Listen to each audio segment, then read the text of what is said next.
tunapohubiriwa Injili au tunapomwamini Kristo ni kama tunatelekezwa, hatufundishwi maisha baada ya hapo, au hatuelekezwi namna ambavyo tunatakiwa tuishi maisha baada ya kumwamini Kristo. Baada ya sisi kuwa ndani ya Kristo kuna maisha baada ya hapo.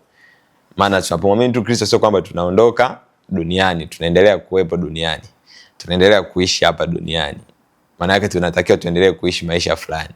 Sasa kwa study yangu na research zangu, kwa kiasi kikubwa sana kipengele hicho ni kama kimetelekezwa.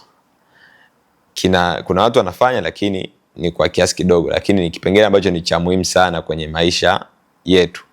Kuelewa maisha baada ya kumwamini Kristo, au maisha yetu ndani ya Kristo tunatakiwa tuweje, yaweje, kuna nini na nini ndani ya Kristo, utambulisho wetu ndani ya Kristo, vitu vingi ambavyo tunavipata ndani ya Kristo lazima tuvielewe ili tuendelee kuishi maisha ya ushindi. Sasa hiki kitabu ni moja ya kitabu ambacho kimeelezea. Usikione kina peji 72 ukasema mbona kama hizi peji hazitoshi kuelezea hilo jambo. Mimi ninajua kutumia lugha nyepesi, mambo makubwa nikaelezea kwa lugha nyepesi na yakaeleweka. Kwa hiyo pameelezewa vizuri sana kuhusiana na maisha hayo.